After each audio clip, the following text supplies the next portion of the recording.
Good morning, students. Today we will read about a story.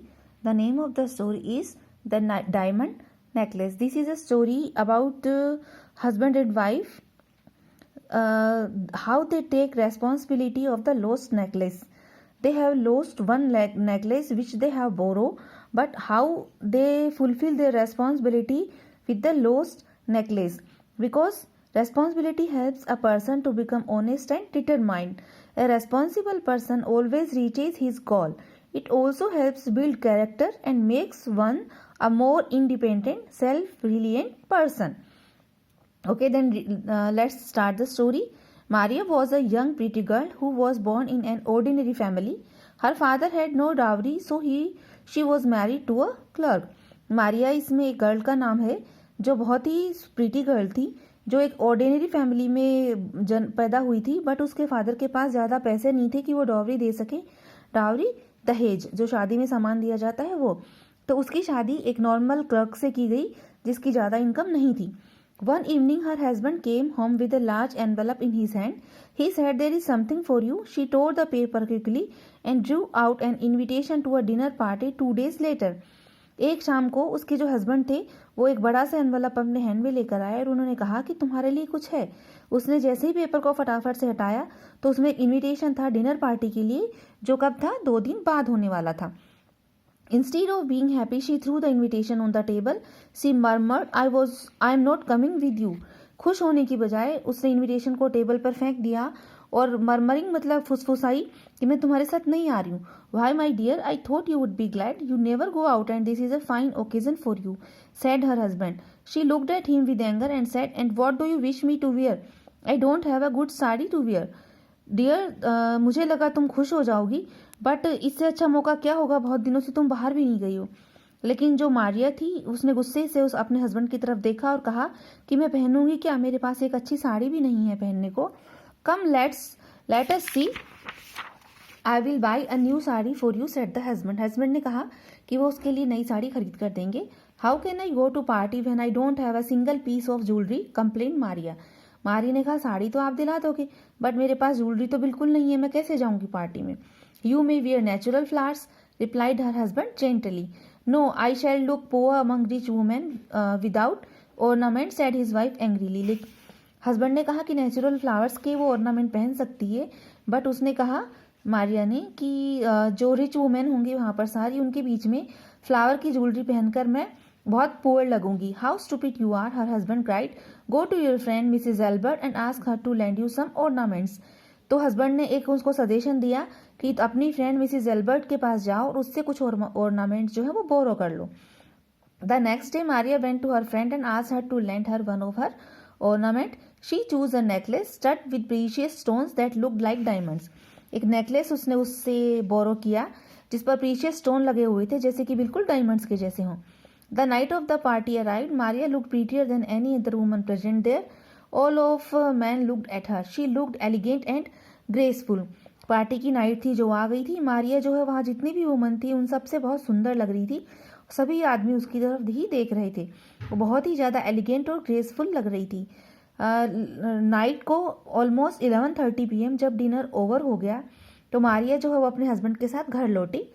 As soon as Maria reached home, she stood before the mirror so as to see herself once more in all her glory, but suddenly she uttered a cry when she found that she no longer had the necklace round her neck.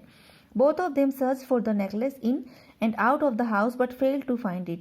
जैसे ही मारिया घर पहुंची उसने क्या देखा, वो अपने आप को, अपनी खूबसूरती को एक बार शीशे में देखना चाहती थी, लेकिन जैसे ही उसने मिरर के सामने खड़े होकर देखा तो उसने क्या पाया कि उसके गले में वो नेकलेस तो था ही नहीं. दोनों ने उस नेकलेस को घर के अंदर बाहर सब जगह ढूंढा पर उनको वो कहीं भी नहीं मिला. Maria and her husband decided to buy a new necklace of the same kind and return it to Mrs Albert. दोनों ही बहुत ऑनेस्ट थे, इसलिए उन्होंने क्या सोचा कि वो सेम नेकलेस जो है वो मिसेस एल्बर्ट को खरीद कर दे देंगे. मारिया उसका हस्बैंड जो है ज्वेलर के पास गए और उन्होंने बिल्कुल उसी के जैसा ओरिजिनल नेकलेस जो है वो खरीद लिया. लेकिन वो लोग इतना अनलकी थे, उनके पास इतने पैसे नहीं थे, तो उन्होंने क्या किया, उन्होंने अपने फ्रेंड से मनी बोरो की और उस नेकलेस को खरीदा और मिसेस एल्बर्ट को दे दिया. Maria took the necklace to the Mrs. Albert and returned it. She didn't tell anything to हर, लेकिन उसने उसको बताया नहीं कि वो लॉस्ट हो गया था और उसने नया खरीदा है। मारिया और उसके हस्बैंड जो थे वो बहुत ज़्यादा डेप्ट में आ गए थे, डेप्ट में, कर्जे में, क्योंकि उन्होंने मनी बोरो की थी। They sold their old house and had a small house at a low rent. उन्होंने अपना पुराना घर बेच दिया और एक छोटे से मकान में रेंट पर रहने लगे। Her husband had to work in the evening, at the end of 10 years they paid everything. उसके हस्बैंड जो थे वो शाम को भी काम किया करते थे और लगभग 10 साल बाद उन्होंने सब कुछ चुका दिया, मतलब सारा जो नेकलेस का पैसा था वो उन्होंने पे कर दिया। One day Mrs Albert saw Maria who was looking much older than her age. एक बार मिसिज एल्बर्ट जो है वो मारिया से मिली। मारिया जो है अपनी उम्र से बहुत बड़ी नजर आ रही थी। Good day Maria, exclaim Mrs Albert, why are you looking so old and weak? Maria replied, I have had a very hard life since I last saw you. I had lived in a great poverty and that is because of you. Maria से Mrs Albert ने पूछा कि तुम इतनी old और week क्यों नज़र आ रही हो। मारिया ने रिप्लाई किया कि वो बहुत हार्ड लाइफ जी रही है जब से वो लास्ट समय उससे मिली थी और ये सारी पॉवर्टी की जो लाइफ है वो सब उसी के कारण है। Because of me, how is it so? आज मिसेज एल्बर्ट, मेरे कारण क्यों? मिसेज एल्बर्ट ने पूछा, do you remember that diamond necklace you lent me to wear to the party? Unfortunately it was lost, said Maria. Is that so? आज Mrs Albert. जो भी हुआ वो मारिया ने उसको बता दिया कि कैसे नेकलेस गुम हुआ था और उन्होंने नया खरीदा। अच्छा ऐसा है? मिसेज एल्बर्ट ने पूछा। I bought you back another necklace exactly like yours and it has taken us 10 years to pay for it, murmured Maria. मैंने बिल्कुल वैसा ही एग्जैक्ट नेकलेस जो है वो तुमको खरीद कर दे दिया था और उसी का अमाउंट पे करने में हमें 10 year लग गए, मारिया ने उसको कहा। Mrs Albert stopped her and said, do you mean to say that you bought a real diamond necklace to replace my necklace? Mrs Albert रुक गई और उन्होंने कहा, तुम्हारा मतलब ये है कि तुमने मुझे रियल डायमंड का नेकलेस दिया मेरे नेकलेस की जगह पर? Yes, said Maria. Oh my poor friend, my necklace was an imitation, it was worth 500 francs only, said Mrs Albert. Mrs Albert ने कहा कि मेरी प्यारी दोस्त, वो जो नेकलेस था वो असली डायमंड का नहीं था, वो तो नकली नेकलेस था और वो केवल 500 francs का ही था। तो मारिया और उसके हस्बैंड ने उसके नेकलेस को असली डायमंड का नेकलेस खरीद कर दिया बजाय उसके इमिटेशन के, जो उसकी नकल होती है, मतलब डायमंड के नेकलेस की का जो इमिटेशन नकली हार था उसकी जगह पे उन्होंने बेवजह ही अपनी पूरी लाइफ, अपनी लाइफ के 10 years स्पॉइल कर दिए। लेकिन क्योंकि वो ऑनेस्ट थे उन्होंने चीज़ खो गई उसके लिए रिग्रेट किया और नया हार उसको खरीद कर दिया। Okay students, read the story, try to understand, do all work as you done always from the help of given PDF.